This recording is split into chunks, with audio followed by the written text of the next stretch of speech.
로마서 11장 29절 한 절 말씀 우리 다 같이 함께 봤습니다. 시작. 하나님의 은사와 부르심에는 후회하심이 없느니라. 아멘. 다시요. 하나님의 은사와 부르심에는 후회하심이 없느니라. 우리 양성민 선교사님 나오셔서 하나님의 은혜를 이 시간 증거할 때 큰 은혜 시간 되기 바랍니다. 그동안 우리 교회 와서 이제 교육자로 일하시고 또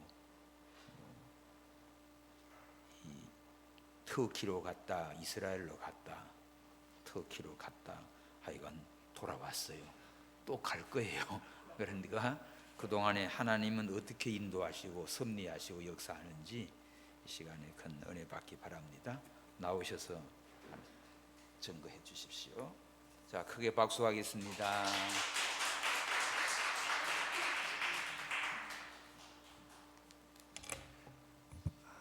너무 감사합니다.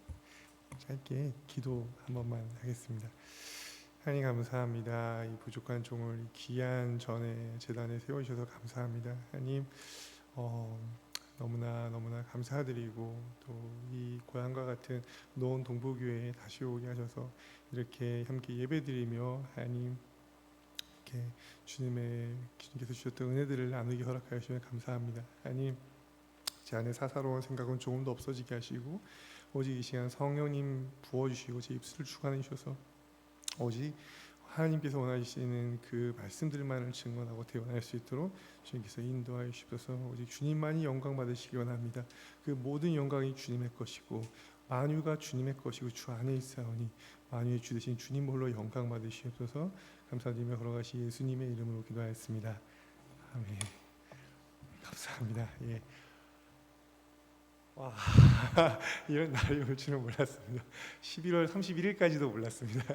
네, 오살리 기도원에서 이제 박성희 목사님을 11월 31일에 그 시온대회 게더링 그 예배가 있었습니다. 최자실 금식 기도원에서 거기 갔을 때 이제 목사님을 사모님과 같이 뵙고 인사드리고 되게 쭈뼛쭈뼛 목사님 안녕하세요 인사드렸는데 목사님이 너무나 그냥 몇 년 만에 진짜 한 7년 만에 뵌 것 같은데 그냥 편안하게 이렇게 맞아주시면서 대해주셔가지고 사실 너무 감사했습니다. 제가 참 부끄러운 것도 많고 참 부족한데 참 죄송한 마음도 많이 들더라고요. 그래서 감사하고 그래서 제가 인사드렸는데 또 환대해 주시고 이제 기도원에서 같이 또 저녁을 이렇게 먹으면서 교제 목사님하고 하게 되면서 즉석에서 교제가 이루어졌어요. 그래서 교제하면서 이렇게 이제 목사님께서 또 지금 이스라엘 포럼 이사를 맡고 계시고 이제 중요한 사실 또 이스라엘 선교의 중요한 직책을 맡고 계신데 이제 이스라엘 포럼에 한번 또 이제 와야 하지 않겠냐고 그래서 제가 나주에 있었는데 이제 올라가게 되면 뵙겠습니다 했는데 목사님께서 교회에 한번 또 이렇게 불러주셔가지고 하나님께 너무 감사드리고 저 이렇게 불러주신 목사님께서 너무 감사드립니다. 네, 정말 진짜 일단은 너무 좋고요, 너무 좋고 참 죄송하기도 하고요. 교회 참 당시에 제가 좀 물론 감사하게도 목사님께서 좋게 또 해주셨지만은 개인적으로는 참 죄송한 마음이 많았습니다. 그때 좀 지금 돌이켜 보면은 그때 제가 좀 더 이렇게 성숙했더라면 좋았을 텐데 하는 생각도 들고 어쨌든 너무 감사드리고 정말 하나님께 감사드립니다. 그래서 하나님께서 근데 그 모든 게 그러니까 그냥 딱 한마디로 말씀을 드리고 싶다면 하나님께서 주신 마음은 그 모든 게 하나님의 계획 안에 있었구나. 하나님의 이 교회 노원 동부교회 오게 하신 것, 박성희 목사님을 만나게 하신 것, 그 모든 것들이 다 하나님의 계획 안에 있었다는 것을 하나님이 알게 해주셨어요. 갑자기 제가 선교 나가서 놀라셨죠. 저도 사실 그때 놀랐습니다. 제가 선교를 갑자기 이렇게 일찍 나가게 될 줄 몰랐어요. 사실은 언젠간 나가게 될 거라고 생각을 하고 있었는데 근데 그 모든 게 다 우리 박세웅 목사님께서 늘 항상 강조하셨던 것 중에 하나, 그러니까 예정하심, 하나님의 예정과 하나님의 계획 안에 있었더라고요. 오늘 읽으셨던 그 말씀 같이 하나님의 은사와 부르심에는 후회하심이 없는데 하나님이 그 부르신 뜻을 반드시 이루어 가시는 것을 많이 체험했고, 지금 돌이켜 보니까 그것을 더 마음에 좀 확정할 수 있게 되었습니다. 사실은 제가 이스라엘 선교를 품었던 건 24살 때였습니다. 24살 때 그냥 일반 청년이었죠. 군대를 이제 전역하고 나와서 굉장히 막 열의에 타올랐었습니다. 굉장히 23살에 전역해가지고 내가 이제 세상에 다시 나아가면 내가 뜻을 이루리라. 그래서 사실 그때 제 꿈은 멋진 장로가 되는 게 제 꿈이었습니다. 사실 이렇게 성공하고 이렇게 딱 신앙적으로도 모험적이고 돈도 좀 많이 벌고 불쌍한 성도들 많이 도와주고 교회에도 목사님 필요하시다면 탁탁탁 헌금하고 다 존경받고 인정받는 멋있는 장로 딱 되고 싶었습니다. 그게 사실 제 꿈이었습니다. 멋있는 장로, 아주 막 진짜 멋진 장로. 딱 뭐 장관은 아닐지라도 어쨌든 세상적으로 봤을 때 성공하고 딱 교회에도 딱 힘이 되는, 성도들에게도 모범이 되는, 목사님의 마음을 시원하게 드리는 그런 멋진 장로가 되는 게 사실 제 꿈이었어요. 그래서 23살에 군대를 전역하고 나와서 그러한 장로가 되리라. 나는 그러한 성공하리라. 막 이제 나왔죠. 나왔는데 저희 어머니 아시지요? 횟집 하셨었잖아요. 가게가 점점 어려워지고 있었던 거예요. 왔는데 가게에서 일하던 이모들이 아무도 없습니다. 전역을 하고 나왔는데 엄마 왜 혼자 계세요? 가게가, 이 넓은 가게를 어쩌자고 혼자 하고 계세요. 근데 보니까 어머니가 군대 있을 때는 말 안 하셨던 거예요. 근데 되게 가게가 어려워지기 시작했고, 그래서 일을 해야 했습니다. 저는 이제 제 시작부터 어그러지기 시작했죠. 저의 계획과는 저는 원래 대학을 딱 이제 졸업을 하고 딱 나서 졸업을 하고 취직을 해야 될 거 아니에요. 취직을 하든 뭐 사업을 뭘 하든 뭐 기술을 배우든 뭘 해서 멋지게 나아가야 되는데 지금 시작부터 이제 어그러지게 되었었어요. 그래서 힘들었습니다. 마음이. 사실은 24살이 됐는데 어머니 가게를 아시죠? 그때도 제가 여기 평일 이제 수요일, 금요일, 토요일, 일요일 이제 교회 왔었고, 신학교 갔다가 신학교 끝나면 저는 항상 가게로 갔잖아요. 그래서 저녁에는 어머니를 도와드리고, 그게 전역하고부터 계속 이제 그랬었거든요. 그래서 그러니까 이제 낙담이 되더라고요. 제가 객관적으로 봐도 내가 대학을 들어갈 수 있는 지금 여건이 전혀 안 되고, 어머니 혼자 둘 수도 없고, 뭐 재정적으로도 그렇고, 그래서 일을 해야 하는 이 상황이 너무나 마음이 이제 괴로웠고, 근데 제가 군대에 있을 때 있었던 군종 목사님이 온누리 교회에서 파송해 주신 민간인 목사님이셨습니다. 그래서 목사님이 항상 온누리 교회가 너무 좋다. 당시 하용종 목사님 살아계실 때 온누리 교회가 너무 좋다. 꼭 한번 가봐라 성민아, 이제 그런 얘기를 많이 해주셨어가지고 한번 수요 저녁 예배 때 한번 이제 좀 위로받고 싶어서 이제 수요 저녁 예배 그 양재 온누리 회관을 이제 갔었습니다. 가서 이제 예배를 드리는데 하용종 목사님이 그날 직접 나오셨어요. 나오셔서 그 유대인 목사님 한 분을, 그러니까 원래 이제 하용종 목사님 그 이스라엘 선교를 많이 하셨잖아요. 오늘의 교회 자체가 선교를 많이 했지만 특히 하용종 목사님이 강조했던 선교가 이스라엘 선교였거든요. 근데 저는 전혀 선교에 대한 계획도 없었고 그냥 내가 힘들어서, 내 삶이 힘들었고 나의 미래는 어떻게 돼야 될지에 대한 그 막막함과 두려움 때문에 위로받고 싶어서 교회를 갔는데 갑자기 맨 외국인 목사님이 한 분 이제 올라오시더라고요. 그게 이제 목사님 잘 아시는 그 아셸 인트레이터 목사님이셨습니다. 그래서 이제 목사님께서 말씀을 쭉 하시는데 영상을 하나 보여주더라고요. 이제 유대인 목사님들이 뭐 여자 남자 각자 다른 공간에서 다른 지역에서 이스라엘 안에 계신 목사님들이 예언을 하시는데 어떤 예언이었냐면 한국에 부흥이 올 것이다. 그리고 그 부흥이 온 세상의 열방에 퍼질 것이다라는 그 예언을 동일하게 유대인 목사님들이 하시는 걸 이제 편집해서 딱 붙여가지고 먼저 그 아셸 인트레이터 목사님이 설교하시기 전에 그걸 틀어줬고, 이제 아셸 인트레이터 목사님이 쭉 말씀을 전하시는데 저는 지금 위로받고 싶어서 그냥 왔을 뿐인데 갑자기 무슨 말씀을 하셨냐면 한국에 이전에도 없었고 이후에도 없을 유례없는 대부흥이 일어날 것입니다. 제가 이제 24살 때요. 그렇게 예언을 하시면서 무슨 말씀하셨냐면, 그리고 그 부흥을 지금 이 젊은 세대들,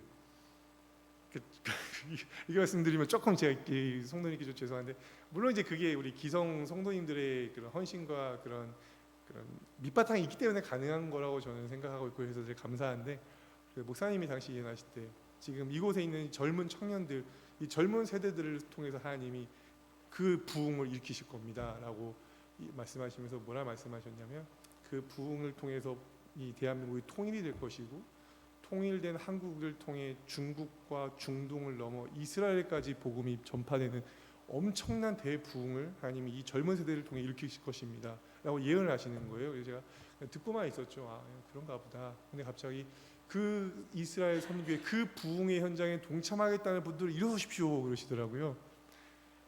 그래서 그냥 뭐 좋은 건가 보다 그냥 일어섰습니다. 일어섰는데 갑자기 이제 하시는 얘기가, 지금 성령님이 감동을 주신데 내가 원래 잘 이런 걸 안 하는데 지금 일어나신 분들 앞으로 나오십시오 그러시는데, 내가 기도를 해드리겠습니다. 그래서 안수 기도를 해주셨던 것 같아요. 그게 전체를 이렇게 두고 해주셨는데 한 사람 한 사람 안수 해주셨던 건지 기억이 정확히 안 나지만 어쨌든 기도를 해주셨습니다. 안수 기도를 해주시고, 그때부터 사실은 제가 나는 이스라엘을 언젠가 내가 선교를 해야겠구나, 나이 들면.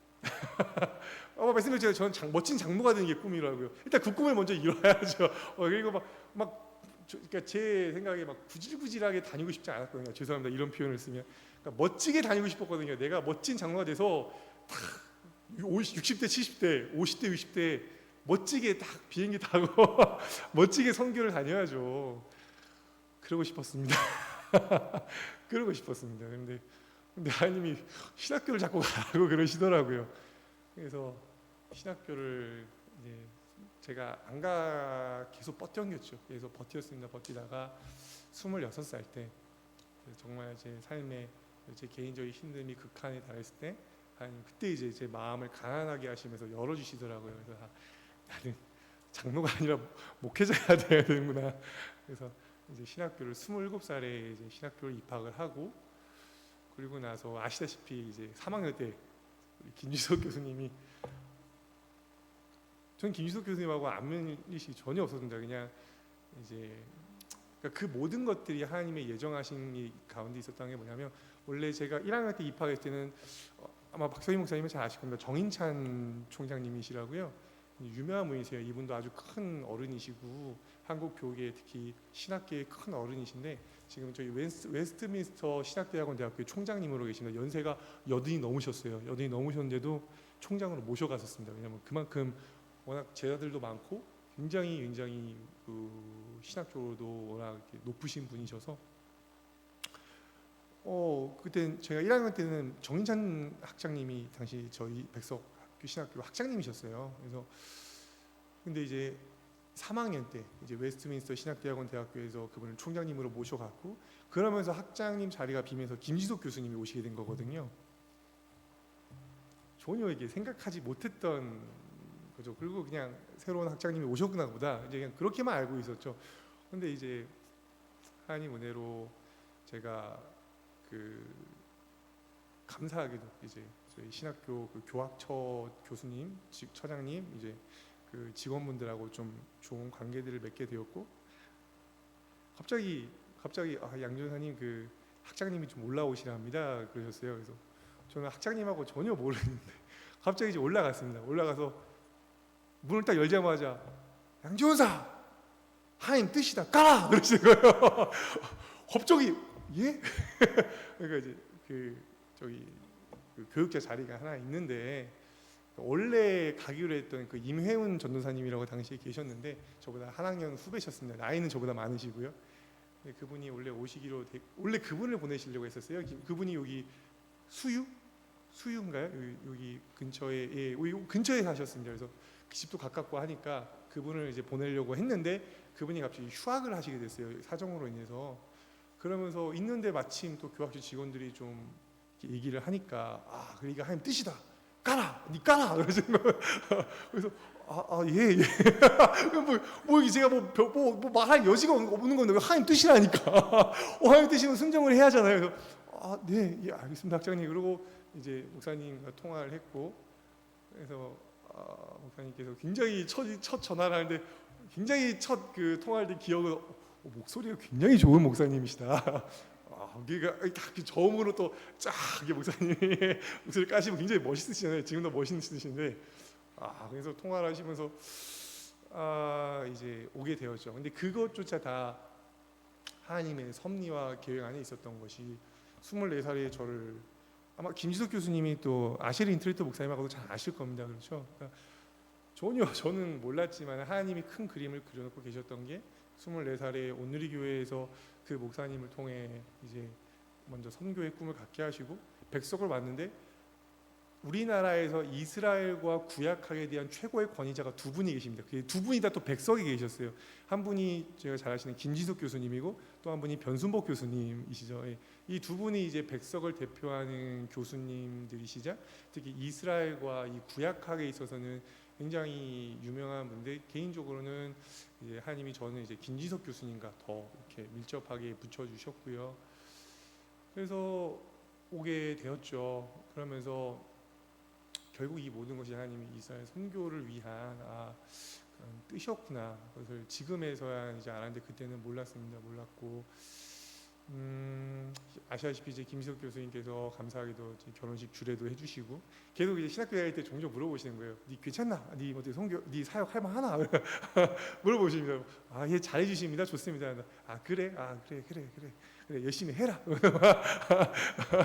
계속 막 격려해 주시고 그러다가 이제 학교를 졸업하고 이제 대학원을 올라갔는데 이제 아시다시피 제가 이제 대학원을 1년 다니고 이제 중간에 좀 이제 멈추게 되죠. 그러면서 그 모든 것 또한 결국에는 지금 돌이켜 보면 하나님의 뭐 인도하신 뭐 하나님께서 합력하여 선을 이루게 하신 이셨는데 그때는 좀 제가 너무나 이제 많이 힘들었었습니다. 많이 마음에 상처들이 많았고 여러 가지 것들이 너무 많이 쌓여 있었고 사실은 그런 힘든 과정 가운데 또 좀 더 겸손했어야 했는데 더 온유하고 겸손하고 특히 우리 한국에서는 태도가 중요하잖아요. 태도가 중요한데 당시는 제가 너무 힘든 것들이 많았다 보니까 그냥 막 이제 일방적으로 옳습니다 막 그러면서 이제 밀어붙였던 좀 지금 생각하면 참 부끄러운 이제 그때 모습이었는데 근데 감사하게도 그것조차 하나님께서는 합력하여 선을 이루게 해주시고 하나님의 뜻을 이루어 가시는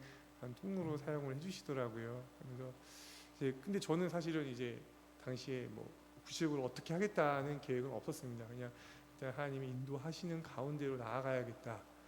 근데 하나님이 주신 감동 가운데 하나는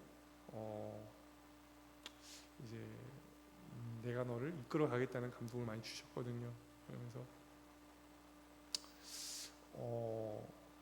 그러니까 어떤 감동을 주셨었냐면 저는 사실은 이제 하나님 인도해 주십시오 하는데 하나님께서 좀 내가 앞으로 어떤 모세와 같은 종으로 그러니까 그게 제가 어떻게 기도를 했었냐면 하나님 저 다니엘 같이 되고 싶습니다. 하나님 저는 다니엘처럼 제가 이제 신학교 다닐 때에 하나님 다니엘처럼 사용해 주십시오. 그러면서 이제 계속 간절히 기도를 했었습니다. 그래서 이제 백석 신학교 같은 경우는 수업 전 채플이 있어요. 수업 전 기도회라고 해서 수업이 10시에 시작이 되는데 9시에 이제 9시부터 10시까지가 보통 기도회를 쭉 합니다. 그리고 수업이 10시부터 진행이 되는데 너무 힘드니까 여러 가지 이제 그런 것들이 부딪히는 게 너무 힘드니까 하나님 제가 이곳에서 다니엘과 같이 하나님 이 신앙을 지키면서 하나님을 증거할 수 있도록 하나님 제발 도와주십시오 막 기도하는데 갑자기 뜬금없이 하나님이 내가 너를 그러니까 이게 조심스럽습니다. 이 가치를 나누는 게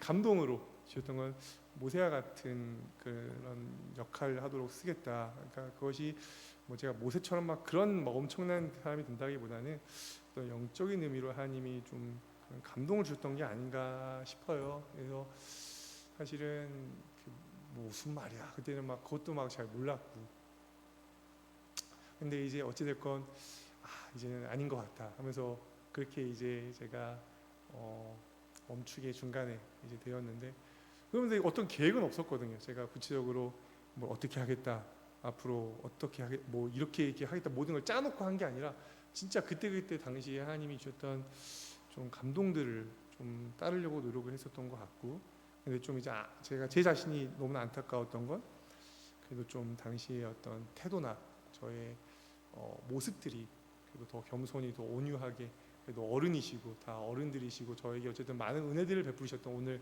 대예배 때도 나눴듯이 그런 큰 은혜들을 베푸셨었는데 제가 더 겸손하고 온유하게 더 처신을 했어야 했는데 그러지는 못했거든요. 마음이 당시 힘든 것들이 많았고. 근데 이제 박성희 목사님이 부르신 겁니다. 야 교사, 니 어떡할라 그래? 그래서 제가 모르겠습니다, 목사님. 그랬습니다. 모르겠습니다, 목사님. 저도 모르겠습니다. 니 뭐 어쩔 계획이야? 모르겠습니다. 그랬습니다. 솔직한 저의 대답이었습니다. 저도 모르겠습니다, 목사님. 근데 목사님이 말씀해 주시는 게 그럼 네 선교 해볼래? 그러시는 거예요. 근데 아내의 표현을 따지면 그때 목사님을 통해 들었던 그 말이 한 줄기 성관 같았다고 합니다. 왜냐면 아내도 막막했거든요. 갑자기 남편이 신학교 잘 다니다가 갑자기 이제 스톱을 하고 그러니까 아내도 막 막막해 있는 상황에서 목사님이 선교해봐라. 근데 그 말에 아내는 빛이 비쳤다고 당시에. 그러니까 이게 너무 감사했던 게 뭐냐면 노원동부교회도 선교하는 교회잖아요. 목사님도 선교를 90년대부터 계속 해오셨고 뭐 제가 알기로 체코나 뭐 아르헨티나 브라질 워낙 뭐 1년에 한두 번은 기본적으로 선교를 다니셨고요. 그러니까 하나님이 선교하시는 목사님 밑에서 훈련받게 하셨고 선교하는 교회를 위해 하셨고 이스라엘 선교에 힘쓰는 김지석 교수님과 인연을 맺게 해주셨고 그 모든 것이 하나님의 뜻이더라고요. 그 저한테는 결국 선교를 먼저 제안해 주신 분도 사실 박성희 목사님이시거든요. 그러니까 저한테는 너무나 감사한 분이시죠. 그리고 저도 그러면서 이제 제가 잊고 있었던 24살에 온누리 교회에서 받았던 그 선교 비전을 기억하게 된 겁니다. 당시에 나는 내가 60대면 가야지. 그래도 젊었을 때는 좀 한국에 있으면서 좀 내가 하고 싶은 것도 하고 내 꿈을 이루고 나서 다 멋있게 다 갖추고 다 이제 뭐 이렇게 다 여유로워졌을 때 그때 60대에 가야지 이제 그 마음이었거든요. 제가 그런 거 잊고 있었습니다. 그리고 막상 신학교를 오고 목회 시작하니까 갈 수가 없는 거예요. 목사 안수 받아야 되죠. 목사 안수 받고 또 목회를 해야 될 거 아니에요. 목회를 하면 제가 언제 선교를 또 갈 수 있겠어요. 그래서 사실 선교에 대한 꿈은 제가 내려놓고 있었거든요. 언젠간 가겠지.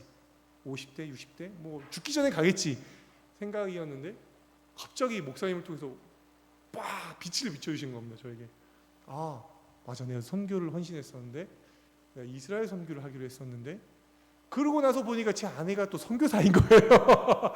제가 선교사 아내를 일부러 결혼한 게 아니거든요. 그냥 이제 다들 아시다시피 제가 당신 어머니가 투병 중이셨고 간병을 하고 있었고 그러니까 아무도 시집을 올려 안 하더라고요. 또 제가 외아들이고 하다 보니까 어머니를 모셔야 했는데 기도했던 게 딱 두 가지였습니다. 하나님, 믿음이 일단은 당연히 좋아야 하고요. 둘째는 저희 어머니 같이 저희 어머니를 모시겠다는 자매라면 제가 하나님 뜻을 알고 결혼하겠습니다. 했는데 요새는 이제 여기 곽순희 권사님 같은 사모님들이 잘 없으시더라고요. 자매들이 우리 곽 권사님도 시어머니를 오랫동안 모셨잖아요. 권사님을 제가 참 그 부분을 존경하는데 다들 돈 없는 건 괜찮은데 시어머니 모시는 건 안 되겠다 하면서 뭐 선자리가 와도 그게 다 캔슬되어지고 이제 아내를 4학년 때 신학교에서 만났는데 저희 어머니를 모시겠다는 거예요. 그러면서 저는 그게 하나님의 뜻이라고 믿고 정말 그거 하나였습니다. 사실은 뭐 어떤 선교에 대한 계획, 내가 이 사람하고 결혼해서 앞으로 선교를 갔을 때 나한테 뭐 도움이 되겠다 이런 게 전혀 아니라 이게 하나님 뜻이구나. 일단 믿음 당연히 좋고 그다음에 우리 어머니를 모시겠다고 하니 너무 감사하다. 뭐 제 주제에 뭐 따질 제 환경도 아니었고 그렇게 해서 결혼을 했는데 지금 제가 선교를 다시 나가겠다라고 딱 하고 보니까 제 아내가 선교사잖아요. 또 YM 전 세계에서 가장 큰 선교 단체가 YM이거든요. 물론 이제 유명한 단체들이 또 많죠. 웩이나 뭐 저기 OM이라든가 인터콥이나 다양한 선교 단체들이 있는데 아내가 또 터키에서 5년 동안 선교를 했었고 또 보니까 아내가 터키에서 5년 동안 살면서 선교를 했던 당시에 이스라엘 3번 왔다 갔다 하면서 이스라엘에 대해서 또 굉장히 열려 있었습니다. 아내가 사실 저희가 결혼하게 된 그 통로 중에 하나가 또 이스라엘이었거든요. 그러니까 이제 이 모든 게 하나가 다 맞아가는 거예요. 그래서 2019년도에 제가 2018년도 12월에 사임을 했고 그다음에 2019년도 2월 말에 이제 선교를 처음 이제 단기 선교를 나가게 되는데 터키 3개월, 이스라엘 3개월, 그래서 6개월 과정으로 이제 이스라엘과 터키를, 저는 이스라엘 처음 이제 가게 된 거였고, 거기서 이제 이스라엘을 보고 터키를 보게 돼요. 감사하게도 그때 이제 하나님이, 아시다시피 저희가 이제 아기가 안 생겼었잖아요. 처음에 결혼했다가 한 달 만에 계류 유산이 되어 버렸고, 그 다음에 이제 성도님들이 다들 좀 기도를 많이 해줬던 걸로 기억합니다. 항상 아내가 뭐 혹시 아기 가졌어요? 막 물어봐 주시고 그랬던 기억이 나는데, 이스라엘에서 갈릴리에 있을 때 하나님이 주셨어요. 그래서 이름을 라엘이라고 이제 짓게 되었고, 라헬이 아니라 이스라엘의 그 약자입니다. 뒤에 라엘, 그래서 이제 이스라엘을 이제 이름으로 라엘이라는 이름을 짓게 되었고, 그래서 이제 대충 이제 내가 어떠한 선교를 해야겠다라는 게 이제 그려졌습니다. 그래서 한국에 갔다가 선교를 다시 와야겠다. 사실은 터키로 먼저 가려고 했습니다. 터키로 먼저 가서 이스라엘과 터키를 오가는 선교를 그때 이제 처음 구상을 했고, 그래서 일단 터키로 먼저 간다. 그리고 터키 민족에 대한 마음을 그때 하나님이 사실 처음부터 주셨었어요. 저는 이스라엘만 사실 먼저 품고 있었는데, 터키에 갔을 때 그 한사협이라는 그 한국인 사역자 협의회, 한국인 선교사 협의회라고 해서 단체에 상관없이 인터콥, OM, YM, 뭐 웨익, 뭐 다양한 순회 선교단, 뭐 다양한 선교단이 한국인이라면 다 참석할 수 있는, 그래서 1년에 한 번 가장 있는 터키에서 가장 큰 행사인데, 그때 이제 수원 하나교회 고성준 목사님이랑 저희 조이풀 처치의 갑자기 기억이 안 나네요. 그 목사님들 오셔서 막 불을, 정말 터키 땅에 그 선교사님들에게 불을 내리면서, 그때 하나님께서 터키도 품으라는 마음을 주셔가지고, 제가 이스라엘과 터키를 같이 품겠습니다. 또 터키와 이스라엘이 가깝고, 또 이 터키가 중동에서 굉장히 중요한 그런 어떤 영적인 그리고 지리적인 위치에 있습니다. 그래서 제가 하나님 터키와 이스라엘을 위해서 헌신하겠습니다 라는 마음으로 이제 품었어요. 사실은 저한테 터키가 더 컸습니다. 왜냐면 이스라엘은 싫었거든요. 저는 이스라엘을 이제 갔습니다. 처음 2019년도에 갔는데, 목사님은 잘 아실 거예요. 딱 갔는데 그렇게 무례하기가 짝이 없습니다. 왜냐하면요, 그러니까 제가 여기서 한 가지, 너무 직접적으로 다 표현은 못하지만 한 가지 말씀드리자면, 지금은 많이 좋아졌습니다. 지금 많이 좋아졌지만 2019년 당시에 코로나 터지기 전에는까지는 굉장히 무례했습니다. 왜냐하면은 성경에 나오잖아요. 이방인들을 개로 여기잖아요. 성경에서도 실제로 그래요. 니들 이방인이잖아. 더군다나 이방인이더라도 유럽계, 백인들은 그나마 좀 나은데, 우리 같은 황인종이나 흑인들이 오면, 그리고 또 아시아인, 뭐 중동 사람들, 이런 사람들이 오면, 그렇게 무례하기가 정말 함부로 돼요. 예, 막 노골적으로 표현을 해요. 난 너 싫다. 넌 이방인이야. 우리는 선택받은 선민이고 아브라함의 자손들이고. 그러니까 저는 막 성경에서 나오는 막 모세, 다니엘, 사무엘, 뭐 다윗, 이런 거룩한 성경의 인물들만 생각을 꿈꾸고 이스라엘 딱 갔는데, 아무도 저한테 이걸 안 알려줬던 거예요. 와, 막 얼굴이 볼기지기를 몇 번이나 했는지 몰라요. 너무 열받아가지고 내가 이거 선교하러 와가지고 뭐 싸울 수도 없고 싸우면 당연히 안 되죠. 너무 화가 나가지고 내가 이 유대인들 진짜 내가 두 번 다시 진짜 와야 돼 말아야 돼, 여기를 내가 진짜 뭐 나한테 이렇게까지 한다고, 막 내가 니들 사랑한다고 왔는데 선교하러 온 나한테 이렇게까지 한다고. 근데 터키를 가면요, 뭐 코렐리, 막 너 한국 사람이? 우리 형제야. 막 나 한국 사람 그렇게 사랑해주지. 그러니까 너무 비교가 되잖아요. 터키와 이스라엘은. 터키 가면 막 연예인처럼, 너 한국 사람이니? 나 한국 너무 사랑해. 막 나 한국 너무 좋아해. 그래서 막 그렇게 막 또 적극적입니다. 터키 사람들은 굉장히 적극적이고 표현도 잘하고 막 사랑하는데 무조건 좋아하는데 한국 사람이라고. 근데 이스라엘 가면 넌 개야. 잃어버리니까. 뭐 개라고까지는 안 하지만, 그러니까 제가 나 진짜 이스라엘 와야 됩니까? 아니, 나 이스라엘 싫은데요. 나 유대인들 싫은데요. 근데 또 가라고 하니까 안 갈 수는 없고, 일단 가기는 가게요. 근데 솔직히 싫거든요. 저는 제 마음은 어디가 더 크죠? 그러니까 당연히 터키가. 그러면서 터키에 대한 마음도 많이 부어주셔서, 하나님 제가 이제 터키도 같이 품겠습니다 하면서 이제, 근데 다시 터키에 대한 마음이 더 컸습니다.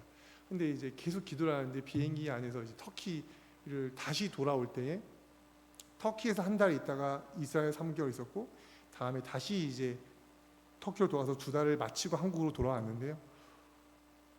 저 하나님 이스라엘 너무 싫습니다. 저 유대인들 너무 싫은데요. 하나님 어떡하죠? 막 이제 기도를 하고 있는데 비행기 딱 이제 터키 이스탄불 공항이었나요? 아타투르크 공항이었나요?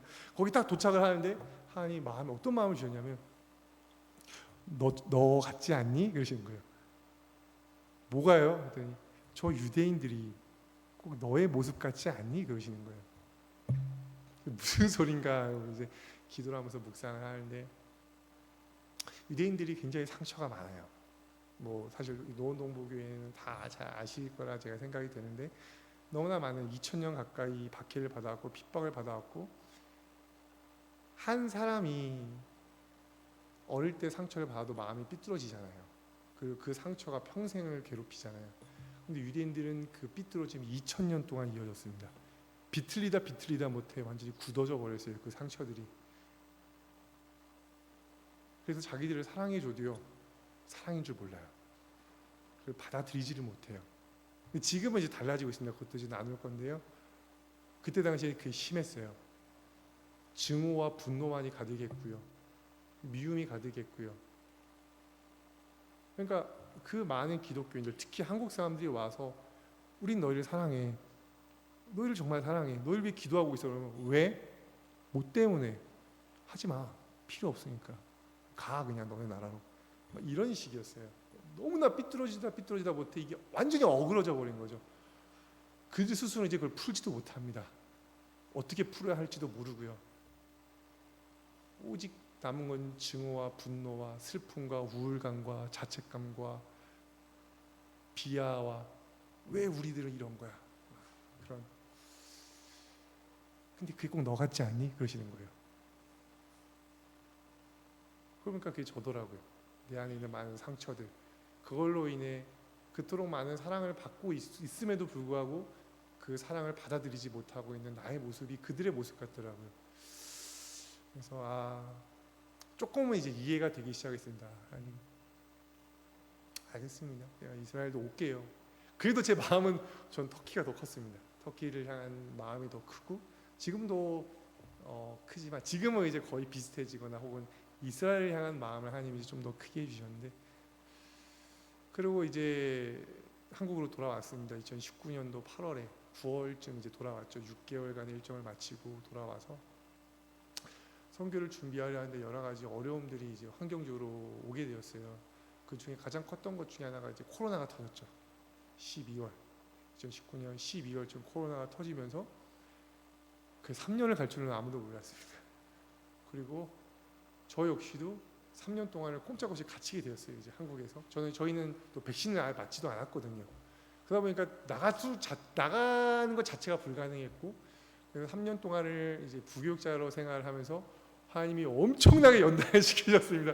와, 그 3년 동안 이제 정말 이제 그동안은 백석이라는 이 울타리 안에 있었고 또 김지석 교수님이라는 그 어쨌든 그 이끌어주시는 분이 있었고 박성희 목사님 밑에서 이렇게 있으면서 많이 사랑을 받았던 거더라고요. 근데 그 울타리 밖으로 나가서 이제 그냥 생짜로 이제 그 부교육자로 사역을 3년을 했는데 정말 힘들었습니다. 정말 힘들었습니다. 그러면서 하나님이 한꺼풀 한꺼풀 벗겨 가시더라고요. 내가 정말 많은 사랑을 받았었구나.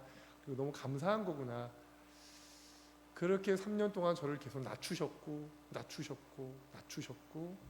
그러면서 인내하고 그러면서 정말 그 천둥 벌거숭이 같던 아무것도 몰랐던 제가 관계들에 대해서 질서들에 대해서 그리고 인내하고 겸손하고 더욱더 온유해져야 하고 이러한 것들을 하나님이 3년 동안 계속 훈련을 시키셨어요. 정말 힘들었지만 지금 돌이켜보면 그게 결국 하나님의 뜻이었더라고요. 왜냐하면 그 3년의 기간이 없이 제가 선교를 바로 갔으면 선교지가 난리가 났을 것 같습니다. 근데 그 3년 동안 구르고 부서 부교육자로 구르고 깨트리시면서 이제 3년이 지날 때쯤 이제 코로나가 이제 신기한 게 그러면서 하나님이 다시 선교에 대한 마음이 일어나게 해주셨어요. 근데 아무도 몰랐습니다. 그때까지도 이 한국에서는 여전히 코로나가 심했었고 언론은 계속 그걸로 뉴스를 그러니까 누구도 한국에서 코로나가 이제 끝날 거라는 생각은 당시 누구도 하지 않았었고요. 저도 그런 생각을 못 했는데 단지 3년 정도 지나면서 자연스럽게 이제 인터코 분들 당시에 인터코 분들과 교제를 하나님이 하게 하시면서 선교에 대한 열정이 일어나게 하셨고 그러면서 상주도 한번 갔을 때 또 이완석 권사님도 그때 만나게 되었는데 2022년도에 하나님이 다시 슬슬 제 안에 선교에 대한 열망을 일으키기 시작하셨습니다. 그러면서 선교를 나가야겠다. 그러면서 이제 상주도 한번 가게 되었고 그러면서 이제 갑자기 들었던 소식이 이스라엘이 열렸다. 왜냐하면 이스라엘은 국가를 전체적으로 셧다운을 시켰습니다. 코로나 기간 동안 국가 자체를 아예 국경을 폐쇄했었거든요. 그런데 그게 열렸다는 소식이 들으면서 이스라엘에서 이제 2019년도에 처음 갔을 때 2년을 맺었던 저 킹덤 미니스트리 제가 소속되었었던 지금 협력으로 있는 그때 이제 처음 킹덤 미니스트리와 연을 맺게 되었고 5년 정도 이제 계속해서 연락을 주고받고 있었는데 이스라엘에서 먼저 이제 여러 과정이 있었지만 먼저 콜링이 들어온 겁니다. 이스라엘로 급히 들어와 달라. 그래서 사실은 제가 그때 상주도 갔고 인터콥 뭐 훈련도 받아볼까? 이제 근데 9월 비전스쿨이 보통 9월에 있잖아요. 그래서 7월인데 9월까지 언제 기다리지 하고 있는데 이스라엘에서 콜링이 먼저 들어온 거예요. 그러면서 이게 하나님 뜻이구나. 기도하는 가운데 하나님이 응답하셨구나. 그래서 2022년도 7월에 이제 먼저 훈련을 받으러 저 킹덤 미니스트리에서 하는 이제 STV라는 그 훈련 과정을 이제 3개월 동안 이스라엘에서 받으러 2022년도에 처음으로 이제 다시 두 번째로 이제 들어가게 되었습니다. 당시 이제 계속 하나님이 훈련 받게 해주셨던 건 전도였습니다. 계속해서 기도하고 그 땅에서 매일 예배드리고 기도하고 전도하고 예배드리고 기도하고 전도하고 그러니까 제가 있는 그 선교단체에서는 하루에 3시간씩 기도를 하게 해요. 그러면서 무조건 선교사는 하루에 3시간 기도하고 그 다음에 전도. 그래서 저희 선교단체가 있는 지역은 갈릴리입니다. 갈릴리 티베리아스라는 지역이고요. 거기가 이제 갈릴리에선 제일 큰 도시예요. 그러니까 여러 가지 갈릴리를 중심으로 도시들이 형성되어 있는데 가장 큰 도시가 이제 티베리아스이고요. 많은 선교사님들이 이스라엘에 계신데 우리가 갈릴리로 간 이유는 감사하게도 이제 대표 목사님이 받은 비전은 갈릴리가 너무나 중요한 땅이고 성경적으로 그리고 이제 전도를 해야 하는데 우리는 선교사들이 잘 들어가지 못한 없는 곳으로 가자. 그래서 이제 갈릴리가 사실 우리는 갈릴리 하면은 막 되게 중요하게 생각하지만 유대인들은 그렇게 생각하지 않습니다. 시골입니다, 시골. 우리나라로 치면 뭐 저기 강원도 뭐 대관령쯤 되는 시골입니다. 유대인들에게는 시골 촌동네예요. 대부분 뭐 테라비브나 예루살렘이나 브에르셰바나 그런 중앙 지역을 굉장히 많이 살고 있고 거기를 중요하게 생각하지 갈릴리는 사실은 이스라엘에서는 그렇게 유대인들 사이에서는 중요하지는 않습니다. 계속 이제 전도를 했습니다. 계속 이제 그 뭐 모샤브나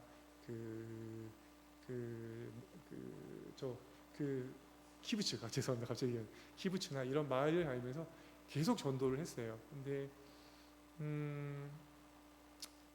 잘 받아들이지 않죠. 잘 받아들이지 않고 이제 유대인들이 좀 거절하고. 근데 2022년도에 갔을 때 이게 분위기가 바뀌었다라는 걸 느낀 게 뭐였냐면 제가 2019년도 코로나가 터지기 직전에 왔었잖아요. 그때 너무 열받았었거든요. 근데 2022년도에 이제 코로나가 끝날 때쯤 이제 왔는데 부드러워진 거예요. 유대인들이. 이 사람들이 좀 부드럽네. 이전이랑 조금 달라졌네. 그래서 성교사님들 물어봤습니다. 조금 달라진 것 같은데요. 저 혼자 느낌인가요? 그랬더니 실제로 이 유대인들이 많이 달라졌다 하더라고요. 근데 그 이유가 뭐냐면 코로나 기간 동안에 굉장히 이스라엘이 어려웠대요. 왜냐하면 국가적으로 국경 자체를 폐쇄했다 보니까 그동안 그렇게 많이 들었던 관광객들이 한순간에 끊어진 겁니다. 근데 중요한 건 이스라엘 전체 국가 수입의 20% 이상이 관광 수입이거든요. 그렇게 큰 비중을 차지했던 이 관광객들이 한순간에 끊어져 버리니까 유대인들이 충격을 받은 거예요. 왜냐하면 유대인들은 굉장히 실제 그 국민들의 삶은요 우리나라 90년대 같습니다.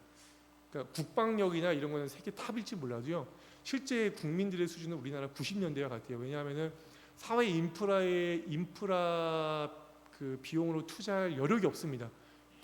국방비에 너무 많은 투자를 해야 하기 때문에 그런 어떤 뭐 도로나 이런 일반 이 사회 생활을 위한 사회 인프라에 투자를 못 해요. 그러니까 사회 실제로 국민 생활도 수준도 굉장히 낙후되어 있고요. 세금도 굉장히 비쌉니다. 예를 들어서 차 한 대를 사면 스타리아 같은 경우 우리나라에서 한 5천만 원 정도 하죠. 그게 이스라엘에서는 1억 2천입니다. 그래서 보통 선교사님들은 벤츠리아라 그럽니다. 왜냐하면은 운송비나 이런 거는 뭐 크게 안 되는데 1억 2천만 원 중에 절반이 세금입니다. 그게 다 국방비로 들어가요. 그러니까 유대인들은요 중형차도 많이 못 타요. 다 대부분 우리나라에서 많이 타는 모닝을 이스라엘에서 피칸토라 그러거든요. 피칸토나 그런 차들을 많이 타지 그 소형차를 많이 탑니다. 이스라엘 사람들은. 그러니까 그러한 물가가 실제적으로 생활하는 물가가 뉴욕 수준과 맞먹어요. 이스라엘의 물가가. 그러니까 물가 자체도 굉장히 높고요. 그러니까 유대인들의 삶이 그렇게 어려운데 그래도 관광객들이 와서 많이 기도해주고 사랑해주고 축복해주고 또 한국 사람들 같은 경우 뭐 헌금도 많이 해주고 그러니까 그게 국가 수입의 20% 이상을 차지했는데 그게 한순간에 끊어져 버렸잖아요. 그러니까 유대인들이 충격을 받는 겁니다. 너무 힘든데? 그러면서 유대인들이 무엇을 느끼기 시작했냐면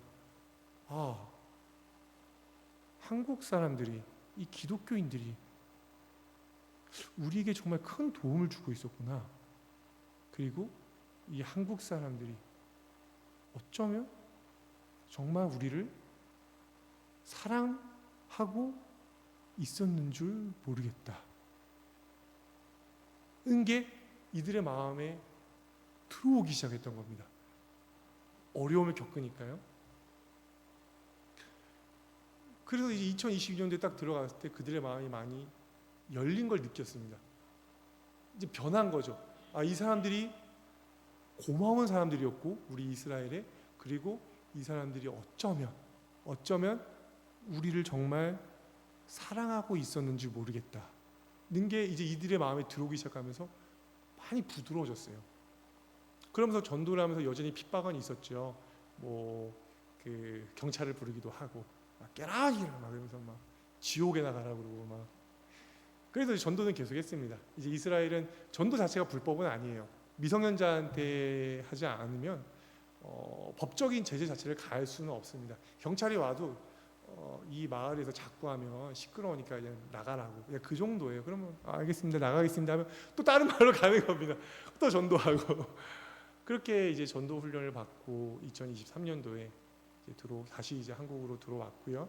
그래서 이제 이번에 들어왔을 때는 이제 집하고 작년에 들어왔을 때는 집하고 차나 이런 것도 다 정리를 하고 원래는 10월 달에 들어가려고 그랬어요. 10월 이후에 이제 제가 있던 단체에서는 종교 비자를 받고 갔으면 좋겠다 그러시더라고요. 그래서 10월 이후에나 그러면 종교 비자를 신청해 볼 수 있지 않을까 이제 했는데 갑자기 4월, 5월쯤에 급하게 들어와 달라 연락이 온 겁니다.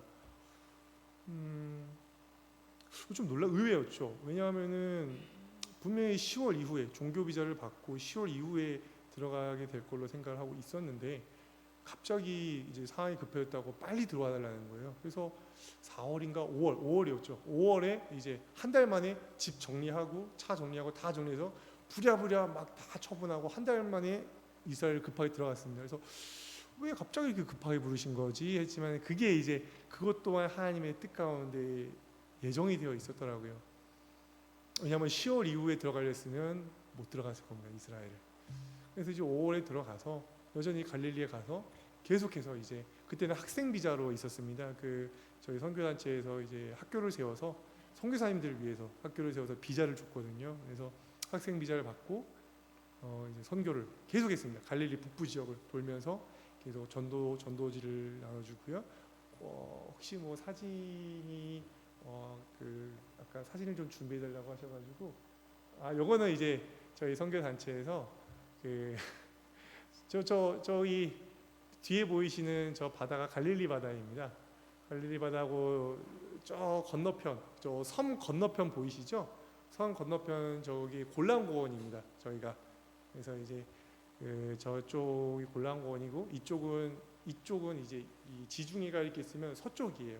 서쪽이고 저쪽은 동쪽이고 뭐 하고 있냐면 라면 끓여 먹고 있는 거예요. 저희 파란색 앉아가지고 등을 지고 앉아 계신 저 파란색 입은 분이 저희 대표 아브라함 목사님인데 이제 우리 전도하고 수고했으니까 우리 갈릴리 바로 앞에 있는데 라면이나 끓여 먹고 가자. 이렇게 한 번씩 가서 라면을 끓여 먹는 겁니다. 그냥 끓여 먹는 게 아니고요. 유대인들은 게를 안 먹어요. 그 코셔 음식을 지켜야 하기 때문에 안 지켜도 게 자체는 안 좋아합니다. 그러니까 갈릴리에 게가 엄청 많아요. 그럼 바위만 들면 막 이만한 게들이 엄청 많거든요. 게 잡아와서 이제 게를 넣고 끓여서 이제 라면을 먹는 거고요. 다른 사진 한번 요거는 이제 조금 이따 말씀드리겠습니다. 요게 이제 그 모샤브나 키부츠 이제 전도를 할 때 이렇게 집집마다 이제 다니는 거예요. 그래서 저 사진 간증을 잠깐 하자면 전날 사실은 이제 대표 목사님이 잠깐 일자는 일정 때문에 예루살렘인가 가실 때였고요. 미국인가 예루살렘 가실 때였고 이제 저희끼리 이제 선교를 갔습니다. 저기 보이는 청년은 한국에서 잠깐 단기 일정으로 잠깐 온 청년이었어요. 근데 같이 이제 찬양을 하면서 이제 전도를 준비하는데 막 기름이 부어지는 거예요. 다들 그걸 느꼈습니다. 그래서 너무 좋아, 이상하게 기름이 이 마을에서 부어진다. 그러면서 갑자기 같이 전도하기 위해서 이렇게 있던 분들 중에 한 분이 주님이 마음을 주시는데 오늘 한 영혼을 전도하게 될 것 같습니다. 그런 거예요. 그래서 다들 와. 근데 그게 믿어졌던 게 뭐냐면 정말 막 기름 저 청년 같은 경우는 사실 한국에 있을 때 이제 술도 좀 먹고 이제 그런 적이었는데 사실 입국하고 바로 다음 날 지금 전도를 온 거거든요. 그러니까 10시간 넘게 비행기를 타고 밤 11시인가 12시에 도착해서 잠깐 자고 아침에 또 일찍 일어나서 같이 지금 8시에 일어나가지고 새벽에 일어나서 기도하고 전도를 하러 온 거예요. 근데 사실은 마음이 좀 힘들었는데 같이 기도하는데 마음이 너무 좋아지더래요. 그러더니 그러니까 모두가 이제 뭔가 오늘 하나님 역사하실 것 같다 하는 이제 그런 성령의 충만을 받고 전도를 하는데 한 영혼이 안 돌아가는 겁니다. 안 되는 거예요. 전도가. 이상하다. 우리가 잘못 느꼈나 하면서 전도를 하는데 포기를 하고 있는 상태였습니다. 그냥 가자 하는데 이 청년이 몇 살처럼 보이세요? 저 청년이요 18살인가 그래요. 저 유대인이 나이가 많이 들어 보이죠? 18살인가 19살이에요. 혼자 정원에 이렇게 있는 거예요. 그래서 주님 주신 마음에 마지막 한 번만 더 하자 해서 이제 가서 복음을 전하는데 감사했던 게 이 청년이 한국을 굉장히 사랑하는 청년이었고 같이 복음을 전하는데 예수님을 받아들이더라고요. 내가 널 위해 영접 기도해주고 싶은데 날 따라서 기도할 수 있겠냐?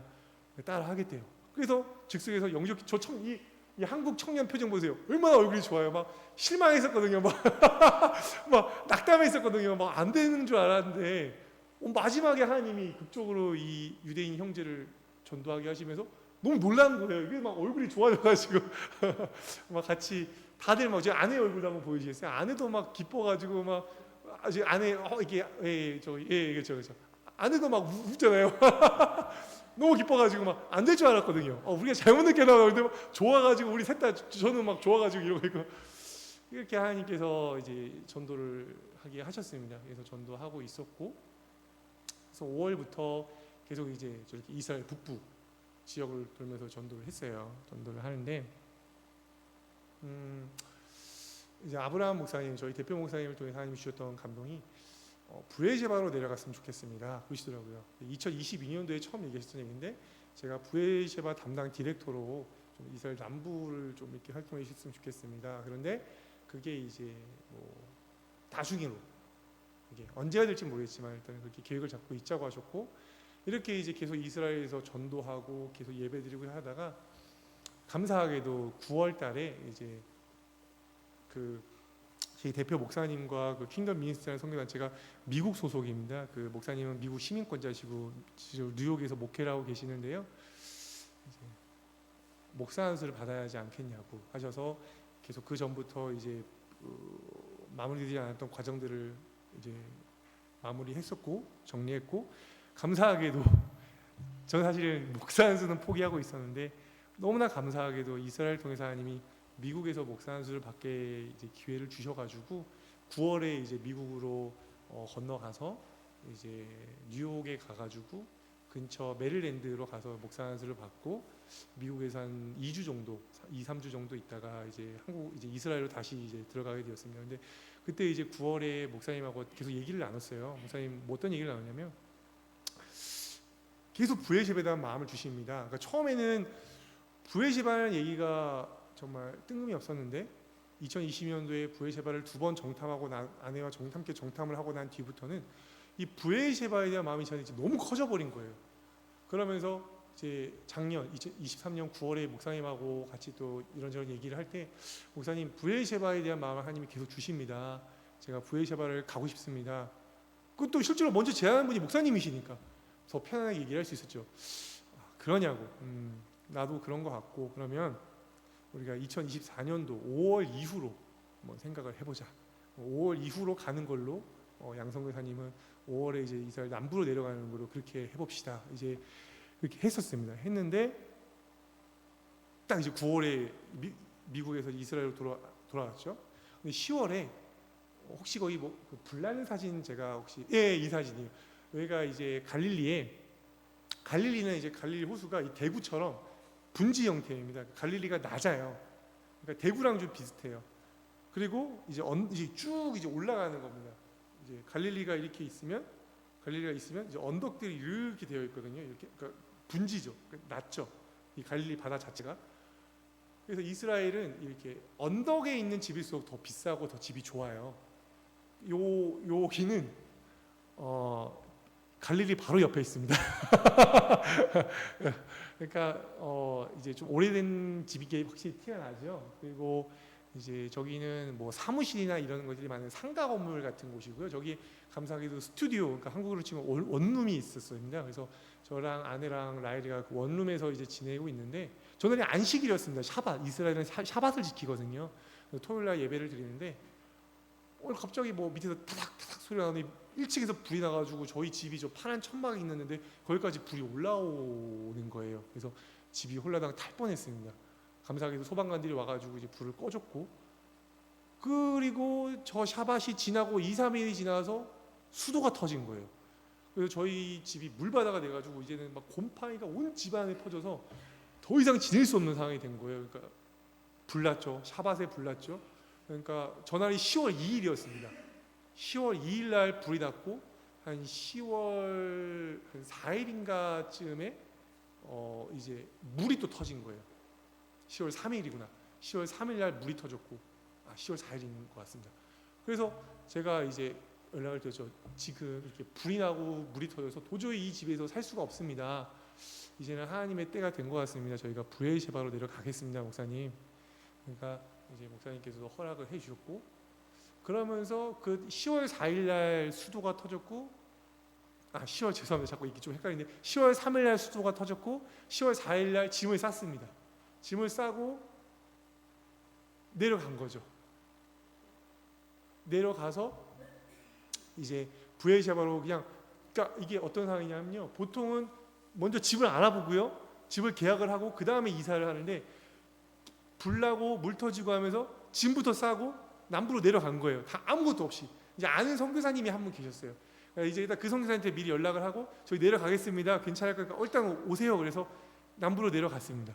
가서 또 마침 내려갔는데 그 이제 부엘셰바 밑으로 네게브 사막이거든요. 네게브 사막에서 마침 광야 예배가 있대요. 그 다음 날 바로 제가 내려가는 그날 저녁에 잘 됐네요. 그럼 오면은 여기서 같이 예배드리죠. 광야에서. 그러니까 뭔가 느낌이 좋잖아요. 내려갔는데 예배로 시작을 하게 하시네. 그래서 이제 광야로 내려갔습니다. 내려가가지고 막 유대인들이랑 또 그 거기에는 그 부엘셰바에 이제 갑자기 이름들이 그 총리 이름이 뭐였죠? 갑자기 기억이 안 나네. 벤구리온 대학이 있습니다. 부엘셰바에 벤구리온 대학 본 대학이 있고요. 미드라시 벤구리온이라고 해서 스데보케르 그 바로 밑에 있는 그 네게브 사막 한 3분의 1 지점에 있는 그 마을에 벤구리온 대학 캠퍼스가 있어요. 거기에 있는 그 유학생들과 유대인들이 모여서 광야 한가운데서 텐트를 치고 예배를 드리는 겁니다. 마침 그때가 또 초막절이었거든요. 그 주가 초막절 절기였습니다. 이스라엘은 초막절 절기를 실제로 지켜요. 그래서 지붕 같은 데 텐트를 치고 더 심하게 지키는 사람은 나뭇가지로 엮어가지고 진짜 유대 옛날처럼 텐트를 쳐가지고 자고, 그러니까 광야에서 텐트를 치고 거기서 예배를 드리고 밤을 이제 지새운 거죠. 그리고 나서 다음 날은 이제 그 브레이셰바에 있는 그 다니엘방 선교사님 집에 가서 이제 금요일 이제 하룻밤을 잤습니다. 하룻밤을 자고 제가 사실은 이제 이런 얘기들을 잘 안 해요. 제가 왜냐하면은 혹시라도 하나님의 영광이 좀 제가 취하게 될까봐 제가 혹이나 저를 좀 드러내게 될까봐 잘 안 하는데 일단은 우리 이곳에 계신 성도님들은 이제 박세영 목사님께서 워낙 이스라엘 선교에 대해 강조하셨으니까 이스라엘 선교를 왜 하셔야 되는지는 잘 알고 계실 거라 믿고 있고 그냥 하나님의 마음을 나누기 위해서 좀 이후에 있을 내용들을 좀 간증하려고 합니다. 10월 6일이었습니다. 10월 6일 날 이제 금요일 보통 이스라엘은 밤부터 하루가 시작된다고 보거든요. 그러니까 우리나라는 10월 7일이면 10월 7일 아침부터 이제 보통 하루가 시작이 되는데 그 밤부터 그 전날 밤부터 하루가 시작되는 걸로 생각을 해서 금요일 저녁에 샤bat 예배를 드리기도 해요. 그래서 이제 금요일 날 밤에 그렇게 성교사님 집에서 하루 보내고 다음날 10월 7일 날 아침에 이제 일어났습니다. 한 6시쯤 일어났을 거예요. 일어나서 이제 한국에 계신 분들한테 좀 카톡을 좀 보내야 되겠다. 좀 보낼 게 있다. 그래서 카톡을 보내고 있는데 6시 반에 정확히 6시 반에 갑자기 사이렌이 엥 하고 울리는 겁니다. 너무 깜짝 놀랐죠. 뭐지? 왜냐하면 제가 브레이셰바를 3번, 2022년도에 2번 방문했었고 지금 2023년 그때 10월에 이제 3번째 방문한 건데 한 번도 그런 적이 없었거든요. 근데 갑자기 사이렌이 엥 하고 울리는 거예요. 근데 무슨 생각이 들었냐면 이러다 말겠지 그냥 뭐 종종 있는 일이겠지. 성교사님도 괜찮아요 이러다 말 거예요 했는데 안 멈추는 겁니다. 그리고 멈추다가 5분 10분 있다가 또 엥 하고 울리고 느낌이라는 게 있잖아요. 이거 뭔가 이거 평범한 일은 아니다. 지금 뭔가가 벌어졌구나. 뭔가가 뭔지는 모르지만 그러면서 그날이 이제 아까 말씀드렸듯이 10월 7일 샤밧이었습니다. 초막절 절기 제일 마지막 날. 그날은 제일 중요한 날이잖아요. 초막절 절기 중에서 아까 그 예배 드렸던 사진 한번 보여주시겠어요? 예배를 이제 드리는데 예배 드릴 시간이 다가옵니다. 이제 샤밧 예배를 드려야 되는데 멈추겠지? 예배 전에는 멈추겠지? 하나님 예배를 드려야 되니까 멈추게 해주세요. 하는데 안 멈추는 겁니다. 그리고 이제 폭격음, 그 요격음이 점점 가까워지는 거예요. 처음에는 펑, 또 펑, 펑 이렇게 저 멀리서 요격음이 들렸던 게 갑자기 펑, 펑, 펑, 펑 하면서 막 점점 펑 하면서 막 이 그 충격파가 창문을 흔드는 거예요. 그러면서 그 충격 그 바람이 집 안에 막 이제 막 들어오는 겁니다. 그러니까 이 요격음이 점점 낮아지는 거죠. 점점 집 가까이로. 그러면서 이제 성사님들하고 이제 저기 있던 사람들이 이거 보통 일이 아니다. 그리고 이스라엘은 그러니까 법이 아니고 규칙이 뭐냐면 미사일이 쏴지고 사이렌이 울리면 무조건 방공호 안으로 들어가야 합니다. 사실은 그 규칙 때문에 사실 이번에 더 피해를 봤어요. 왜냐하면 하마스가 그걸 노리고 미사일을 쏘면서 사실 미사일에는 피해를 별로 안 받거든요. 미사일을 쏘면 군인이든 민간인은 방공호로 다 들어가야 된다는 규칙이 있으니까 순간적으로 이렇게 그 무방비 상태가 돼버리잖아요. 그러니까 미사일을 계속 쏘면서 군인이든 다 방공호로 들어가게 한 다음에 그 다음에 자기들은 오토바이랑 그 차를 타고 나와가지고 방공호에 숨어 있는 군인이나 민간인을 다 죽인 거거든요. 그러니까 그걸 노린 거였거든요. 근데 일단 규칙이 그렇기 때문에 저희가 예배를 드리고 있는데도 이제 요격음이 계속 시작되고 사이렌이 울리니까 다시 이렇게 좀 넓게 해주시겠어요? 해주면 저희가 대피소입니다. 저희가 이스라엘은 집집마다 그 방공호가 있어요. 그래가지고 그 방공호 안에서 이제 예배를 드리고 있는 저 서 계신 저 두 분은 그 다니엘방 선교사님의 장모님이시고요. 저 옆에 앉아서 손 들고 이렇게 계시면 저희 같은 선교팀 선교사님이시고 저기 조금 사진을 이렇게 다시 확대해서 그러니까 저희 줌 아웃 해가지고 보여주시면은 저희 바이올린 치고 있는 저 자매가 그 선교사님 딸이고. 찬양하고 있다가 방공으로 내려가지고 지금 찬양하면서 지금 저희 방공에 예배는 드려야 되잖아요. 예배는 멈출 수 없으니까 예배를 드리고 있는 상황이었습니다. 그러면서도 이게 몰랐어요. 지금 왜냐하면 일단 예배를 드리고 있었기 때문에 뭐 핸드폰을 살펴볼 상황이 없어서 그냥 좀 이번에 심한 공격을 하는가 보다라고만 생각했지 지금 저 때에 그렇게 많은 사람들이 죽어가고 있는 줄은 몰랐거든요. 그래서 어쨌든 예배를 드렸습니다. 예배를 드리고 있었고, 그리고 예배를 드리고 이제 한 12시 반, 그러니까 새벽 6시 반, 한 6시간에서 7시간 가까이 미사일을 계속 쐈습니다. 하마스가. 그러면서 이제 한 1시 반쯤 되니까 이제 사이렌이 안 울리더라고요. 근데 원래 약속이 이제 부에셰바가 여기 있다면요, 미드라시 벤구리온 이쯤에 있습니다. 그래서 이 이스라엘 지도가 이렇게 되는데요. 요 끝이 에일랏이고 이 정 가운데 그 미츠페라몬이라는 유명한 관광 도시가 있고요. 이 미츠페라몬에서 위쪽으로 부에셰바가 여기 있고 미드라시 벤구리온이 여기 있고 에일랏 이렇게 3등분하면 요한 중간쯤에 미드라시 벤구리온이라고 있습니다. 자가용을 타면 한 3-40분 정도 가면 있고요. 버스를 타면 한 50분에서 1시간 정도 가면 이제 걸리는 거리인데, 그 미드라시 벤구리온에 또 김동구 목사님, 그분은 여의도 순복음교회에서 파송을 해주신 선교사님인데, 그분이 이제 원래 만나기로 되어 있었어요. 그래서 일단은 약속은 되어 있으니까 한번 이제 가봅시다 해서 일단은 내려갔죠. 내려가는데 거리에 사람이 없더라고요. 그리고 뭔가가 느껴지잖아요. 그 기운이라는 게, 아, 지금 뭔가 굉장히 심각한 상황이구나. 그러면서 이제 뉴스가 점점 올라오는데 엄청나게 많은 사람들이 죽었고, 그리고 실제로 하마스 그 가자 지구에서 하마스 요원들이 많은 사람들의 수가 지금 이스라엘 안에서 테러를 일으키고 있다는 게 이제 계속 뉴스들이 올라오기 시작했고, 그래서 이게 진짜 심각한 상황이구나라는 걸 이제 느끼게 되었습니다. 그래서 김동구 목사님 이제 그 선교사님이 집에 가서 근데 저희가 지금 이제 너무나 당황했던 게 뭐냐면, 저희 집이 없지 않습니까? 지금 한순간에 피난민이 되어버린 거예요. 그러면서 이게 놀라운 하나님의 계획이었던 게 뭐냐면, 저희가 만약에 10월 7일 날 이후에 내려오려고 했다면 못 내려왔겠죠. 근데 그 전주 샤밧에 10월 2일 날 불이 나게 하시고 그 2-3일 뒤에 수도가 터지게 하셔서 급하게 하나님이 몰아가셨던 거예요. 정확하게 전쟁 나기 이틀 전에. 그래서 이게 하나님의 뜻이구나.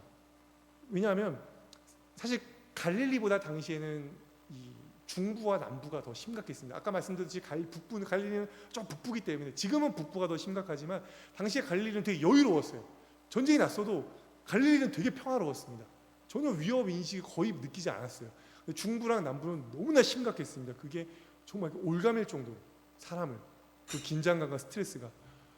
그래서 이제 김동구 목사님이 집에 가서 있는데, 목사님 저희 집을 못 구했습니다. 그러니까 그러면 편히 집 구할 때까지 알아보시면서 이게 있으세요? 그러시더라고요. 그래서 이제 거기에서 머무는데 점점 이제 막 한국에서 막 난리가 난 겁니다. 막 이제 연락이 오죠. 가족, 친구들, 교회들, 성도님들 다 막 연락이 온 겁니다. 이스라엘 지금 심각하다는데 괜찮은 거냐? 다행히 이제 하나님 은혜로 물론 상황은 좋지 않았지만 안전하게 해주셨어요. 이제 그 가자 지구에서 사실은 멀지는 않았는데 또 하나님 은혜로 또 그 계속 보호해주고 계셨기 때문에, 그런 상황에서 이제 대사관에서 공지가 이제 돌았습니다. 한인 사회 공군기를 1차로 띄울 예정이다. 그러니까 그게 아마 뉴스에 크게 나왔었죠. 아마 기억하시는 분 계실 텐데, 공군기를 타고 1차 송환을 할 예정인데 400명 인원을 받습니다 하면서 돌아오고 싶으신 분들은 연락을 주십시오, 대사관으로. 그러면서 이제 기도를 했어요. 하나님 어떻게 해야 할까요? 막 한국에서도 빨리 들어와라, 뭐 하냐, 지금 전쟁 중인데 위험하지 않냐. 그리고 그러니까 제가 이걸 말씀드리고 싶은 건 절대 저희를 드러내는 게 아니라 하나님을 위해서. 왜냐하면 어떤 마음이냐면, 하나님이 그만큼 이스라엘을 사랑하고 계시다는 그 마음을 나누고 싶어서 이걸 간증을 하는 건데요. 그러니까 저도 사실은 압박감이 느껴지죠. 왜냐하면 이미 유대 사회는 올스톱이 됐습니다. 모든 은행, 쇼핑몰, 모든 것이 문을 닫았고요. 사람들도 막 극도의 긴장감에 사로잡혀 있고 두려움에 사로잡혀 있었고, 막 그런 상황에서 계속 요격음은 계속 들리는 겁니다. 사이렌은 계속 울리고 매일매일. 하나님 어떻게 해야 됩니까? 어떻게 해야 합니까? 계속 기도를 하는데 어떤 마음이 주셨냐면, 이때를 위함이다. 그런 마음을 주시는 거예요. 이때를 위함이다. 그 말은 뭐예요? 나가지 말하는 거잖아요. 내가 너를 보낸 게 이때를 위함이야. 그러면서 들었던 마음, 하나님이 지켜주시겠구나. 그 마음은 들었습니다. 근데 사실은 좀 어떻게 보면 하나님한테 좀 섭섭했어요. 하나님 지금 전쟁이 났는데 와 저보고 있으라고요. 우리 하나님 진짜 대단하십니다. 어떻게 이제 좀 죄송하죠, 사실 하나님께. 사실은 저도 연약한 사람이고, 그리고 또 가족이 있다 보니까 어떻게 보면 변명이긴 하지만, 근데 이때를 위함이다. 있어라. 그래서 연락을 했죠. 한국에 있는 분들에게 하나님께서 이때를 위함이라고 하십니다. 그래서 저희는 있겠습니다. 그리고 이제 머물렀어요. 근데 집이 안 보이잖아요. 일단 있는 건 있는 건데 제가 언제까지 그 성교사님 그 집에서 신세를 질 수는 없는 거고, 그러면 일단 있겠습니다 하나님. 근데 집을 주셔야죠. 좀 마련할 거처는 주셔야죠. 이거 뭡니까 지금 피라미처럼 돼가지고 뭐 짐도 지금 풀지도 못하고 선교사님한테 신세는 지고 있고. 그래서 이제 선교사님들하고 매일 이제 기도하는 겁니다. 거기서 그 선교사님 집에서 미드라시 벤구리온이라는 그 사막 한가운데 있는 그 마을에서 앞에 사막이 있어요. 그래서 사실 기도하기 너무 좋아요. 그 사막을 보면서 기도하면 꼭 예수님이 그 유대 광야에서 꼭 기도하셨던 것 같은 그런 마음이 들어서 그래서 막 이제 기도를 하는데 그냥 아침에 마침 그때 또 남아프리카 공화국에서 사실 이스라엘을 그냥 방문차 왔던 선교사님도 그냥 갇혀버리신 겁니다. 갇혀버려서 같이 이제 매일 아침마다 예배를 드리시는데 이 선교사님이 같이 예배를 드리는데 갑자기 또 이제 예배를 했는데 이렇게 말씀하시는 거예요. 예배를 하는데 선포를 하시기를 뭐라 하시냐면 너희는 먼저 그의 나라와 그의 의를 구하라 그러시는 거예요. 근데 그 뒤에 말씀이 어떤 말씀인지 잘 아시죠? 그리하면 이 모든 것을 너희에게 더하시리라. 그 말씀이 이제 부담으로 확 다가왔습니다. 기도를 지금 막 하고 있는데 갑자기 이 선교사님이 벌떡 일어나더니 너희는 먼저 그의 나라와 그의 의를 구하라 그러면서 이 뭐가 충격으로 다가오면서 이제 부담이 든 겁니다. 하나님 지금 이 상황에서 저보고 전 지금 계속 집만 생각하고 있는데 그의 나라와 그의 의를 구하라고요? 어떻게 하길 원하시는데요? 먼저 하나님의 나라와 의를 구하는 제일 좋은 방법은 첫째는 예배 드리고 있죠. 그 다음에 기도하고 있고요. 그 다음에 전도죠. 제가 그 땅에 전도를 하러 갔고 그 죽어가는 영혼들에게 복음을 전하러 갔잖아요. 그러니까 먼저 하나님의 나라와 하나님의 의를 구하는 가장 중요한 것 중에 하나가 전도인 거예요. 그러니까 이제 그게 부담이 되면서 제 마음 안에 하나님 저보고 지금 전도하라고요. 당시에 전쟁이 난 지 일주일도 안 됐대였습니다. 그리고 테러리스트 1000명이 산계에서 계속 테러 활동을 하고 있던 때였어요. 전도하라고요, 하나님. 지금 이 상황에서요. 근데 계속 그거에 대한 부담감을 주셨고 제 마음 안에 회개가 일어나게 하시고 그러면서 전도를 결국에는 하게 하셨습니다. 사실은 너무 하나님께 섭섭했어요. 한편으로 섭섭하고 화도 나고 이 전쟁 가운데 전도를 하는 하나님, 그리고 내 가족의 안위는 그럼 어떻게 하실 건데요? 어떻게 보면 사실 부끄럽죠. 선교사가 그러면 안 되는 건데 근데 계속 그 부담감을 너무 주시고 집은 계속 안 구해지고 있고 말씀은 계속 너희는 먼저 그의 나라와 그의 의를 구하라 말씀하고 계시고 알겠습니다 하나님. 어디로 갈까요? 부엘셰바로 가라고 하시더라고요. 감동을 주셔서 부엘셰바로 올라갔습니다. 죄송합니다. 제가 꼭 이렇게 하다 보면 이게 길어져서 제가 요 간증만 이제 마치고 제가 이제 끝내도록 하겠습니다. 죄송합니다. 사실은 요게 제일 중요한 부분이었는데 그래서 부엘셰바를 갔습니다. 그러니까 온 도시가 완전히 이제 막 그 죽음과 전쟁의 그 분위기 속에서 완전히 사람도 안 다니고 아무도 없어요. 하나님 진짜 와 우리 하나님 정말 그러면서 이제 왔죠. 왔는데 이제 일단 아내와 아들이 같이 갔거든요. 그러면 일단 차에 있어요. 차에서 기도만 해주고 나는 가서 전도를 하겠습니다. 그래서 차에서 이제 좀 안전해 보이는 곳에 주차를 해놓고 아내와 아들은 거기에 이제 중보기도 하게 하고 이제 나왔어요. 속으로 이 기도를 괜히 막 식은땀이 나는 겁니다. 괜히 막 언제 미사일이 떨어질지, 언제 테러리스트가 활동을 할지 막 모르니까. 그러면서 이제 걸으면서 하나님께서 전도하게 하시고자 하는 영혼이 있다면 만나게 해주십시오 하는데 저 앞에 구급차가 있고 어떤 할머니 한 분이 계셨습니다. 그래서 그 할머니에게 가서 복음을 전했는데 할머니가 저 구급차가 있는 데로 가보래요. 그래서 전도지를 드리고 이제 그 구급차가 있는 데로 갔어요. 그러니까 그 구급 요원들이 앉아서 얘기를 하고 있더라고요. 그래서 가서 안녕하세요 이제 인사를 하면서 당신들에게 내가 주고 싶은 선물이 있어요. 이제 이렇게 얘기를 했습니다. 했더니 처음에는 내가 환자인 줄 알고 좀 도와주려고 무슨 일이냐고 이렇게 얘기를 이렇게 하다가 가만 들어보니까 기독교인이잖아요. 예수를 전하잖아요.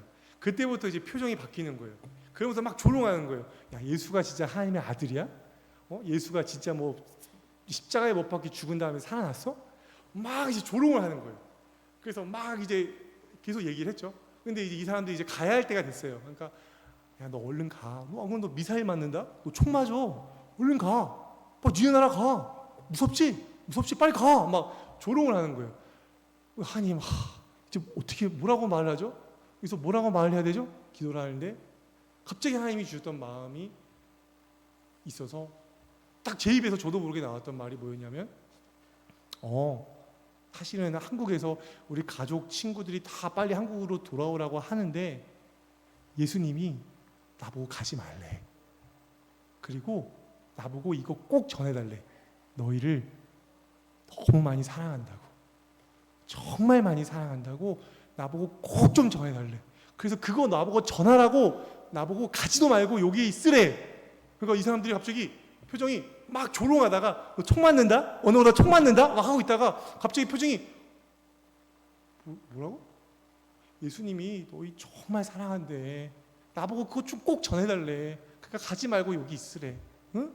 예수님이 너희 정말 많이 사랑하신다. 그리고 나도 너희를 정말 많이 사랑해.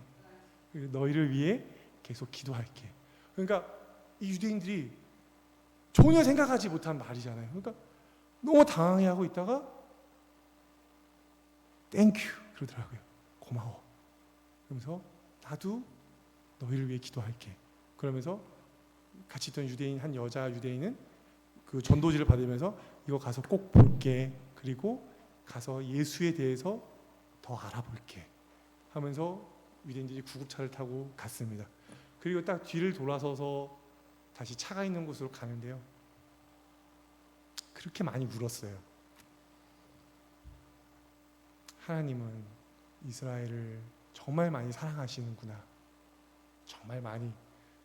저는 그냥 우리 가족의 위험 그리고 이 전쟁 가운데 전도를 하려니까 하나님께 섭섭해했었던 그런 연약한 인간인데 하나님은 걱정하지 마. 내가 너 지켜주잖아.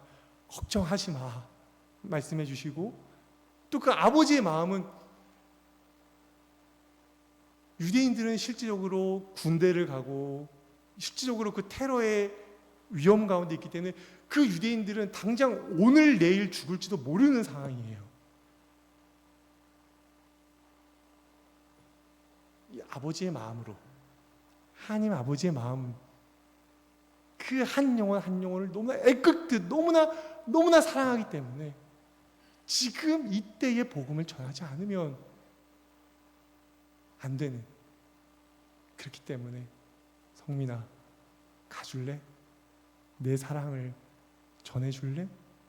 라고 저에게 말씀을 하셨던 거고 그 유대인을 향한 사랑이 그 아버지의 마음이 너무나 느껴져서 그 전도를 하고 뒤돌아서서 걸어가는 동안 너무 많이 울었고 그리고 너무 감사했던 건 나같이 부족하고 연약한 사람을 써주셔서 감사합니다 하나님 감사합니다 라는 고백을 나오게 하셨어요. 이건 정말 하나님이 하신 거죠. 제가 한 게 아니고 제가 이 말씀을 드린 건 하나님 아버지께서 이스라엘을 너무나 많이 사랑하세요. 너무나 많이 사랑하세요. 그리고 지금 코로나를 겪고 이 전쟁을 겪는 가운데 유대인들의 마음이 너무나 가난해졌어요. 그래서 그 전쟁 이후에도 계속 복음을 전하는데 유대인들이 듣기 시작을 해요. 그러면서 고마워. 나도 한국을 사랑할게. 나도 기도할게. 나도 예수를 믿을게. 라고 고백하는 유대인들이 늘어나고 마음을 열고 이들이 정말 우리를 사랑하는 건 기독교인일지를 몰라. 그리고 그 예수가 정말 우리를 사랑하는 걸 줄 몰라. 라고 마음을 열어가고 있습니다. 그래서 우리 노원 농부교회가 우리 선교에 정말 많은 힘을 쓰고 계시고 많은 선교 활동을 하고 계시는 걸 잘 알고 있습니다. 그러한 가운데 너무 귀하고요. 근데 우리 박성희 목사님 또 그 선교를 위해서 이스라엘 그 영혼들을 유대인들의 영혼들을 위해서 많이 헌신하고 계신데 때로는 힘드실 수 있지만 같이 협력해서 더욱 더 선을 이루어 가시는데 힘써 주시고 또 기도해 주시고 많은 미디어에서 이스라엘을 욕하고 유대인들을 비난하는 내용이 많아요. 사실 뭐 그게 다 틀렸다고 말할 수는 없습니다. 그렇지만 우리는 하나님의 자녀잖아요. 그리고 이스라엘은 하나님의 장자잖아요. 여전히 하나님은 그 이스라엘을 너무나 사랑하고 계시거든요. 그 하나님 아버지의 마음으로 얼마나 급하셨으면 전쟁 중에도 전도를 하라고 그러셨겠어요. 그만큼 하나님은 유대인들을 향한 뜨거운 사랑과 그 불타는 그 마음으로 여전히 유대인들과 이스라엘을 바라보고 계십니다. 그 마음으로 우리 이스라엘을 계속 사랑해 주시고 지금까지 계속 해오셨던 것처럼 선교에 힘써 주시고 또 우리 담임 목사님이 박성희 목사님을 도와서 이스라엘 포럼과 이스라엘 선교에 계속 선교하시고 노력해 주시고 기도해 주시는 모든 성도님들과 교회 되시기를 간절히 소망하고 축복합니다. 우리 감사합니다. 시간이